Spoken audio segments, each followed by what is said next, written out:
Salut, bienvenue à ma chaîne. Je voulais vous remercier, ceux qui se sont récemment abonnés à ma chaîne. Bah merci beaucoup. On s'est probablement rencontrés dans la rue. Je vous ai donné ma carte pour ma chaîne et vous vous êtes abonnés, vous êtes en train de regarder les vidéos. Et je vous remercie parce que ça me donne une opportunité de pouvoir partager avec vous la connaissance que j'ai acquise pendant que j'étudiais en tant que moine il y a longtemps et que je continue à étudier et à enseigner d'ailleurs, en principal et en particulier le texte qui s'appelle la Bhagavad Gita. Je vous ai probablement donné une petite introduction gratuite au texte. On peut dire la Bible de l'hindouisme, la Bible de l'Inde, le texte le plus important des Upanishads, de tous les textes anciens de, disons, la tradition pré-musulmane en Inde. Et un texte de sagesse extraordinaire qui, en tout cas pour moi, m'inspire, me donne toute mon inspiration spirituelle depuis 27 ans, quoi. Et d'ailleurs, il y a quelques liens dans les descriptions pour quelles sont les éditions que je préfère, que vous pouvez acheter. Et là, je suis en train de terminer une traduction en français d'une super édition par un de mes mentors, un de mes enseignants, un de mes gourous favoris, Dr. Howard Resnick ou Hridayananda Goswami. Enfin bref, donc hier j'ai rencontré une fille super sympa et on a commencé à parler du symbole Om. Elle avait d'ailleurs un collier avec un petit truc, avec un truc qui disait qu'il y avait Om dessus. Et bon bah moi mon symbole pour ma carte YouTube c'est ce symbole Om. Et donc qu'est-ce que ça veut dire ce Om, quoi? Qu'est-ce que ça veut dire? Alors écoutez, moi j'ai Wikipédia là, donc je vais vous lire quelques paragraphes de Wikipédia et après je vais vous donner ma propre sauce de ce que ça veut dire ce Om. Alors syllabe, souvent voilà, Om. Une syllabe sanscrite que l'on retrouve dans plusieurs religions, l'hindouisme et ses yogas, en effet, le bouddhisme, le jainisme, le sikhisme et le brahmanisme. Alors, étant donné que la syllabe Om se trouve dans les textes sanscrits, en effet, et les textes les plus anciens en sanskrit sont bel et bien ceux qu'on nomme hindous. Alors, je fais gaffe avec ce mot parce que le mot hindouisme, c'est une invention musulmane, une invention linguistique musulmane qui n'existe pas dans les textes originaux en sanskrit. On parle plus de Sanatan Dharma, de trucs comme ça. Le mot hindou, c'est une spéculation, c'est une invention très récente. Mais bon, puisque c'est le terme qui est utilisé dans les universités, dans les facs, c'est une sorte de catégorie qui ne va jamais bouger, bah, je l'utilise, quoi. Mais bon, sachez que ce n'est pas un terme indigène aux traditions, au pluriel, de l'Inde spirituelle, quoi, de l'Inde antique. Et donc, puisque on va dire que ce terme Om, la première fois qu'il apparaît au niveau historique, c'est bel et bien dans les textes hindous, eh ben je vais me concentrer là-dessus, quoi, parce que si les Jains et les bouddhistes, etc., l'ont approprié ensuite, bah bon, bah c'est bien joli, ils ont le droit, etc., ils ont le droit de le mettre à leur sauce, mais voyons ce que les textes originaux disent à propos de ça, quoi. Et alors donc ce Wikipédia cite une Upanishad. Une Upanishad, donc dans les textes sanscrits de l'Inde, il y a différentes catégories de textes, dont une qui s'appelle les Upanishads. Et ce qui est intéressant, c'est que dans les Upanishads, c'est toujours une notion impersonnelle de Dieu. Okay, donc tu es Dieu, je suis Dieu, on est tous un, on fait tous partie d'une lumière, et il n'y a pas vraiment il n'y a pas du tout d'individualité. Parce que l'individualité, c'est que de l'ego, et ultimement, il n'y a pas d'individualité, il n'y a pas de personnalité individuelle. Tu es un avec moi, je suis un avec toi, on est tous un, etc. Et écoutez-moi ça vient de la Tripad Vibhuti Maha Narayana Upanishad, verset 33.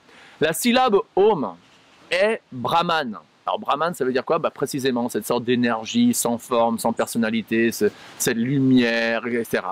Donc la syllabe Om est Brahman. Alors moi je ne suis pas d'accord, je vais vous dire un peu pourquoi après. La syllabe Om est Brahman. Cette syllabe Om nous permet de nous unir à l'Atman suprême qui s'est manifesté en tant qu'univers diversifié. Bon, on a entendu 5000 fois cette idée de Brahman, qu'on est tous un, faut s'unir au Brahman, l'âme devient Dieu, etc., etc. C'est bien joli et il y a de la vérité dessus, mais c'est pas vraiment ça, Om. C'est pas vraiment ça, Om. En tout cas, dans la sauce Bhakti Yoga, c'est-à-dire dans la sauce personnaliste, dans la sauce dévotionnelle, qui se rapproche beaucoup plus du christianisme qu'autre chose. Surtout cette notion qu'on est tous un, etc. Hey, ça va le chien? Il y a un petit chien là ici. Oh, tu veux parler? Allez. Alors, on parlait de quoi là? Donc ouais, donc cette notion qu'on est tous un et que Om représente juste cette sorte d'unicité, bah c'est pas vraiment ça. C'est pas vraiment ça. Dans la Bhagavad Gita, donc je cite très souvent la Bhagavad Gita, comme je vous ai dit au début, dans la Bhagavad Gita, Krishna lui-même dit « Je suis la syllabe Om ». Je suis la syllabe Om. Et puisque Dieu ou Krishna est une personne et tout au long de la Bhagavad Gita, il s'établit lui-même comme la personne suprême dont émane ou de qui émane cette lumière. Vous voyez, c'est ça le truc.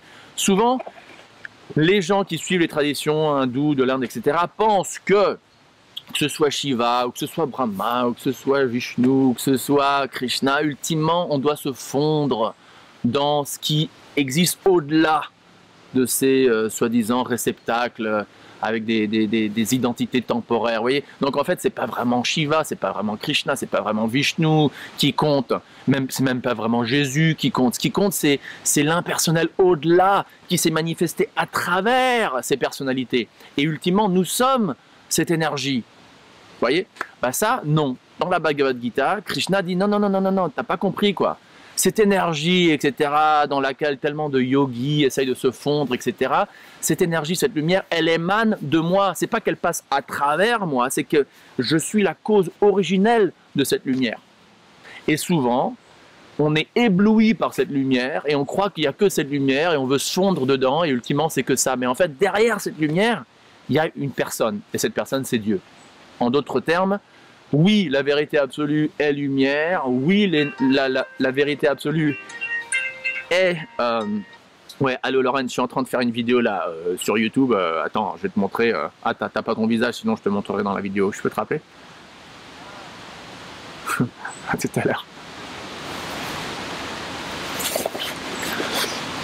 Dieu est donc une personne... Donc oui, hein, la vérité absolue, on peut dire que c'est une lumière dans laquelle on se fond. Oui, d'accord. Mais au-delà de cette lumière, il y a une source à cette lumière. Et ça, c'est un truc que beaucoup de yogis, beaucoup de spiritualistes, ça les échappe. L'idée que la vérité absolue est aussi une personne. Et dans la Bhagavad Gita, Krishna dit « Je suis cette personne. Je suis cette personne suprême. » Et donc, je suis cette vibration Om. Et dans la tradition du Bhakti Yoga, d'ailleurs, le A représente Dieu, le U représente son énergie féminine, et le M représente nous, les petites âmes que nous sommes. Et donc, ultimement, il y a la globalité de la réalité, notamment Dieu, son énergie, et nous qui sommes aussi une énergie, mais une énergie séparée en tant que petites âmes, quoi. Pas mal, hein? Donc voilà. Om, on le sait, c'est donc la vibration spirituelle originelle, mais elle ne représente pas seulement juste une énergie comme ça, diffuse, etc. Elle représente carrément Krishna ou Vishnu, Dieu, la personne suprême, tel qu'il est écrit dans la Bhagavad Gita et les autres Upanishads, même si les Upanishads, comme celle qu'on vient de lire, a tendance à mettre l'emphase sur l'aspect impersonnel, quoi. Voilà, bah écoutez, merci de regarder, merci de continuer à regarder. Si vous connaissez des gens qui s'intéressent à la spiritualité, ben, emmenez-les à cette chaîne parce que c'est une des seules chaînes en France qui parle de ça. Et je vous remercie encore d'avoir regardé et à la prochaine, la prochaine.